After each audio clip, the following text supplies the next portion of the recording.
I'm Liz, and by some twist of fate, I'm married to the most amazing guy I've ever met, Alex. We're both 28, got our own place, pay our bills, and live a life that's ours. It's been a year since we said I do, and honestly, life's been good, except for one little thing: Alex's parents. Now, don't get me wrong, I never expected to be the daughter-in-law in shining armor, but I also didn't expect to be the family's unwanted guest. The day I met my in-laws, it felt like walking into a lion's den with a stake tied to my neck. My mother-in-law, Jane, had this way of looking at me, like she was trying to figure out if I was more of a nuisance or just plain boring. I could tell she had sized me up and found me lacking before I even had a chance to say hello. Alex had warned me about his mom. "She can be a bit much," he said, as we drove to their place that first time. "But don't take it to heart, okay?" I didn't. Or at least I tried not to. At dinner, I was passing the salt when Jane said, "You know, Stephanie used to cook such wonderful meals. Remember that risotto, honey?" She said to Alex, who just nodded, his jaw tight. "Yeah, I remember," he replied, not looking at me. I sat there, salt shaker in hand, feeling like I was invisible. They all talked about Stephanie as if I wasn't there. I felt a pang in my chest, but I swallowed it down with a smile. "Sounds like she was a great cook," I said, trying to seem unaffected. Jane's eyes met mine, and she smiled, but it didn't quite reach her eyes. "Oh, she was. She was a lot of things." That night, I told Alex how I felt. "It's like she's measuring me against some ghost." Alex hugged me close. "You're the one I chose, Liz. That's all that matters." I wanted to believe him, but as I'd learn, Jane had a long game in mind, and I was the pawn she was eager to sacrifice. I just didn't know it yet. Living with an allergy isn't just inconvenient, it's like having a shadow that's constantly whispering danger in your ear. Since I was a kid, peanuts have been my arch nemesis. It started with a spoonful of peanut paste and a trip to the emergency room that left my parents with a crystal clear message. Keep her away from peanuts and a whole host of other foods if you want her to grow up. It's not just peanuts, though. Soy, peas, cherries, almonds, tomatoes, apricots, bananas, and even potatoes, they're all off limits. It's a list that makes waiters raise an eyebrow and friends hesitate to invite me over for dinner. It's also a list that my mother-in-law, Jane, knows by heart, yet she somehow manages to question every single time we're over for dinner. "Are you sure you can't even have a little bit of this pie? It's got almond extract," she'd ask, with a tone that hovered between concern and disbelief. I would smile politely, though I'd rather not, and say, "Yeah, I'm sure. Thanks, though." It was the same dance every time. I remember once, at a family gathering, I was navigating the buffet, a mental checklist running through my head. Alex was by my side, plate in hand, trying to help me find something safe to eat. That's when Jane swooped in, her voice sickly sweet. "Liz, you must try this casserole. I made sure it was Liz-friendly," she announced, but the glint in her eye didn't match her nurturing words. Alex paused, his fork mid-air. "Mom, you used cream of mushroom soup in this, right?" he asked, knowing full well that many brands included soy, a big no-no for me. Jane's smile faltered for a second. "Oh, I think so. It should be fine." But it wasn't fine, and we both knew it. We made our excuses, me leaving the casserole untouched. But the incident stuck with me.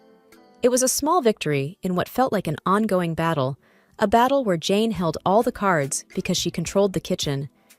I've learned to navigate this world with careful steps. Eating out is a strategic operation. Alex and I were at our favorite Italian place, a rare find that understood the gravity of food allergies. I'd recited my usual spiel to the waiter, who nodded understandingly. Alex watched me with those soft eyes of his, the ones that said he'd do anything to make my life easier. "You okay?" he asked, after the waiter left. "Yeah, I'm fine. I just hate making a fuss," I replied, folding my napkin on my lap. "You're not making a fuss. You're making sure you don't, die," he said, half joking, half serious. I laughed, a short, grateful sound. "Well, when you put it that way." After dinner, as we walked under the clear night sky, I felt light, happy. That's when my phone buzzed with a text from Jane. Her words were like a cloud over the moon, darkening the moment. Be careful, Liz. Not everyone takes your condition seriously. Wouldn't want anything to happen to you. I read the text to Alex, who wrapped an arm around me, pulling me close. She's just trying to get to you, he said. But as much as I wanted to shrug it off, I couldn't shake the feeling that Jane's message was more than just a jab. It was a warning, a reminder that my allergy made me vulnerable, not just to food, but to people like her, who saw it as a weakness to be exploited. The rest of the walk home, I couldn't help but think about all the close calls, all the accidental exposures, and how easily something could go wrong. It wasn't just the peanuts, or the soy, or the peas. It was the realization that my allergy was more than a personal battle. It was a chink in my armor that someone like Jane could see as an opportunity. And that thought was scarier than any allergic reaction I'd ever had. Dinners at Jane's house were always a production, like a play where everyone knew their parts except me. I was the wild card, the one who could unintentionally cause a scene with a single bite. Alex tried to make it better, but there's only so much you can do when you're playing in someone else's home court.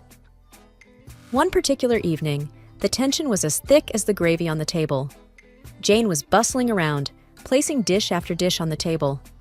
I sat there, my own plate empty, waiting to figure out what I could eat without a trip to the hospital. Alex, darling, pass the green beans to Liz. They're just divine, Jane said, her voice dripping with a sweetness that didn't reach her eyes. I eyed the beans, but something seemed off. What's in them? I asked. Oh, just a touch of almond slivers for crunch, she said, waving a hand dismissively. I put my hand up, stopping Alex's reach. I can't eat those, remember? Almonds are a no-go for me. Jane feigned surprise, a hand to her chest. Oh dear, I must have forgotten. Silly me. Alex's chair scraped back as he stood up. Mom, this is serious.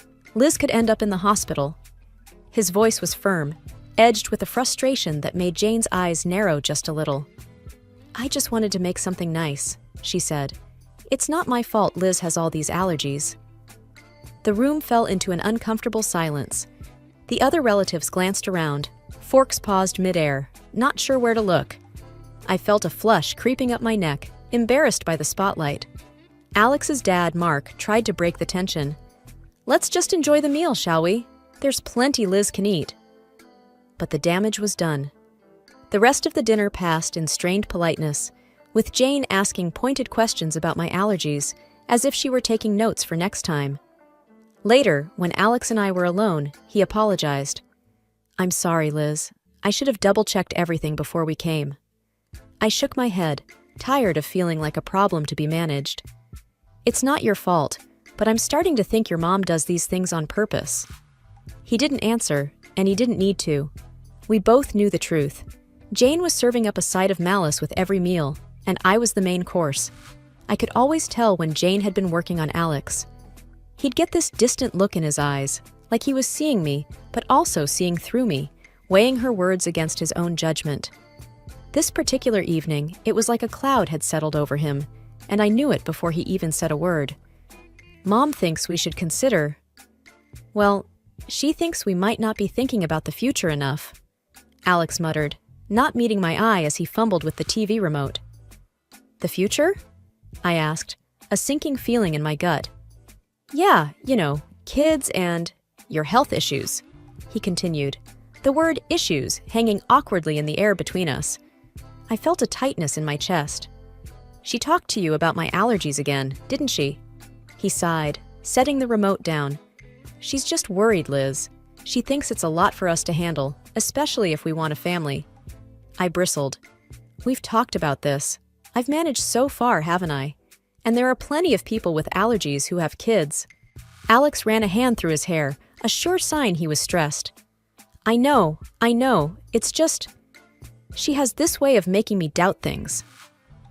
The room was quiet for a moment, the tension thick. I watched him, this man I loved, wrestling with the seeds of doubt his mother had planted. Alex, do you doubt us? I asked, my voice barely above a whisper. No. He looked up, finally, his eyes clear and firm. No, I don't. I just hate that she keeps bringing it up. I hate that it makes us fight. I reached for his hand, our fingers intertwining. "We're not fighting. We're on the same side, remember?" He nodded, pulling me into a hug. "You and me against the world, right?" "Right," I said, but as I held him, I couldn't shake the feeling that Jane's words were like weeds, threatening to grow wild and choke the life out of the beautiful thing we had. And I knew then that it wasn't just my allergies that needed managing. It was the doubts that could seep into the cracks of even the strongest relationships. The news of my pregnancy came as a surprise, a happy one for Alex and me, a complicated one for everyone else. The day we announced it to his parents, Jane's reaction was like watching a robot trying to mimic human emotions. A pause, then a smile that didn't quite match the situation. "We're going to have a baby, Mom," Alex said, his voice a mix of pride and caution as he gauged his mother's reaction. "That's wonderful," Jane managed to say, the words sounding foreign in her mouth. "We must have a family dinner to celebrate." I was skeptical. Celebrations at Jane's were never just celebrations, but I saw the hopeful look in Alex's eyes and agreed. The night of the dinner, the house was buzzing with relatives. Jane was the perfect hostess, floating from guest to guest with a grace that felt almost genuine. When she reached us, her smile was practiced. "Congratulations, Liz," she said. "This is such a joyous occasion." "Thank you, Jane," I replied, trying to match her formality. "We're excited." Alex wrapped his arm around my waist, a silent thank you for playing along. As dinner approached, I felt the familiar anxiety. A table full of food was a minefield for me, but tonight, I hoped, would be different. The table was a feast, dishes upon dishes laid out, and I felt every eye on me as I hesitated, my hand hovering over the options. "Go on, dear," Jane urged. "Eat up. You're eating for two now." I smiled weakly, choosing the safest options, vegetables and rice, plain and simple. But as I reached for a slice of bread, Jane stopped me. "Actually, maybe not that one," she said quickly. "I'm not sure if the baker used soy flour." I paused, bread in hand, and met her gaze. There was a flicker of something there. Concern, or was it a challenge? "Thank you for letting me know," I said, putting the bread down. But the warning bells were already ringing in my head. How did she know about the soy flour? It seemed too close a call, too perfect a save. The rest of the meal passed in a blur, congratulations mingling with the clinking of glasses. But I couldn't shake the feeling that Jane's hospitality was a veneer, and beneath it lay a trap, set and waiting for just the right moment. The family dinner in honor of our future baby was nothing short of a banquet. Jane had outdone herself, and there was a spread that would make a Thanksgiving dinner look modest. But my stomach was in knots, not from hunger, but from fear. Every dish was a potential hazard, a hidden enemy that could send me to the hospital, or worse. As we all took our seats, the chatter around the table was lively, filled with the usual family gossip and stories. Jane was at the head of the table, presiding over the feast like a queen in her court. She called everyone to attention with a gentle tap of her glass. "Before we begin, I just want to say how thrilled we are to be celebrating Liz and Alex's upcoming addition to our family," Jane announced, her voice steady and clear. There was a round of hear, hear, and applause. I forced a smile, feeling Alex squeeze my hand under the table. "Thank you, everyone," I said. "We're really looking forward to this new chapter in our lives." The meal began, and I tentatively picked at my food, choosing the simplest items. Alex watched me, his brow furrowed with concern. "You doing okay?" he asked quietly. "Yeah, just being careful," I replied, pushing a roasted potato around my plate. Jane's eyes were on me, and I felt like a specimen under a microscope. "Liz, you haven't touched your salad. The dressing is on the side, just as you like it," she said, her voice tinged with a forced cheerfulness. "Thank you, Jane. I'm just not much of an appetite tonight," I said, avoiding the salad that I knew could easily contain hidden allergens. As the dinner wore on, the tension grew. Every time Jane offered me something, my anxiety spiked. The room felt hot, the walls inching closer with each passing minute. Then came the cake. It was a beautiful confection, layers of sponge and cream that made the room ooh and ah. Jane cut a slice and handed it to me with a smile that might have been genuine if I hadn't known better. "For the mom-to-be," she said. I looked at the cake, then at Alex, then at Jane. "I really shouldn't," I said, "but it looks delicious." "Oh, come on, Liz. One little bite won't hurt. For the baby," Jane pressed, her voice sweet as the icing. That's when Alex's dad, Mark, stepped in, his hand swift as he knocked the plate from my hands. The cake tumbled to the floor, and a stunned silence fell over the room. "What the hell, Dad?"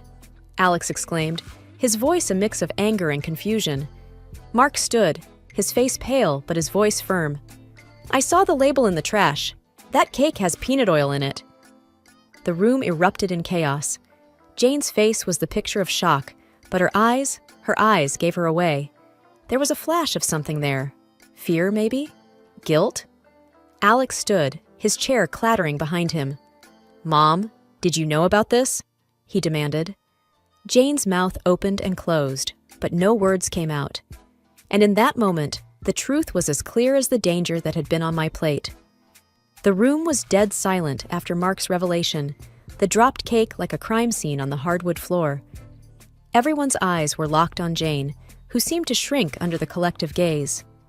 "Mom, is it true? Did you know?" Alex's voice cut through the tension, sharp and demanding. Jane's eyes flickered with something dark before she regained her composure. "Of course not. I would never." Her voice trailed off, unconvincing. Mark wasn't having any of it. "I saw the shopping list, Jane. Peanut oil for cake. It was right there, in your handwriting," he said, his voice steady but laced with disappointment.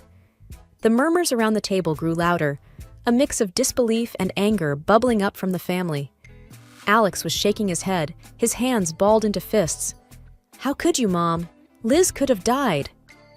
I was frozen in my seat, the gravity of the situation anchoring me down. This wasn't just carelessness or forgetfulness, it was intentional. Jane's mask finally slipped, her face twisted in anger. "I didn't want it to come to this, but she's not right for you, Alex. She's weak, and now she's bringing a child into this world who will be just like her." Alex took a step toward his mother, incredulous. "Weak? Liz is the strongest person I know. And you? How could you be so cruel?" I could feel the eyes on me, waiting for me to break down, to crumble under the weight of Jane's words. But I didn't. "Jane," I said, my voice surprisingly calm, "you've made your feelings very clear. But this is not just about me. This is about a family, your grandchild." Jane looked away, her jaw clenched, and for the first time, I saw the hint of fear in her eyes. Maybe she realized that her actions hadn't just endangered me, but her relationship with her son, her reputation, everything. The rest of the evening was a blur. There were arguments, tears, and hushed conversations as the family tried to process what had happened. Alex and I left early, the weight of the evening heavy on our shoulders. We didn't speak much on the drive home. What was there to say? The truth was out, and with it, the facade of a polite, if not happy family was shattered. All because of a peanut. The drive home was quiet, the kind of silence that's heavy, filled with things unsaid. When we finally walked through our front door, Alex and I just stood there, the echo of the night's drama still ringing in our ears. Alex was the first to break the silence. "I can't believe my own mother would do something like that," he said, his voice hollow. I sat down on the couch, the cushion failing to comfort me. "I know, it's a lot to take in." He sat beside me, taking my hands in his. "I'm so sorry, Liz. It's unforgivable." I looked at him, seeing the pain in his eyes, and my heart ached. "It's not your fault, Alex. We couldn't have known she'd go this far." But the truth was there, hanging between us. Jane had crossed a line, and there was no going back. The family was in pieces. Some stood by us, shocked and appalled by Jane's actions, while others struggled to wrap their heads around the reality of the situation. The next few days were a whirlwind. Alex's phone buzzed constantly with messages and calls. Relatives wanted to express their shock, their support, their apologies. And through it all, there was a deafening silence from Jane. No apologies, no explanations, nothing. Alex finally broke the news to me a week later. Dad's left her. He can't get past what she did. He said it's been a long time coming. I wasn't sure how to feel. Relief, sadness, pity? And Jane? I asked tentatively. He said she's not handling it well. She's alone now, Alex replied, a twinge of something like regret in his tone. We sat in our living room, the walls we'd painted together, the furniture we'd picked out during countless trips to the store. It was our home, filled with our memories, our love. And outside, there was a storm brewing, one that threatened to uproot everything we knew. But in that moment, I realized that no matter what happened, we had each other. We were a team, about to bring a new life into the world, and that was what mattered. I love you, Liz, Alex said, pulling me close. I love you too, I whispered back. The fallout from that night would linger. The scars it left on our family would take time to heal. But as I looked at Alex, at the life we'd built, and the future we were about to embark on, I knew that we'd weather any storm together. And as for Jane, she was a chapter in our lives that we had closed, a story that we wouldn't let define us. From now on, it was just us, our baby, and the road ahead. Whatever it brought, we'd face it together.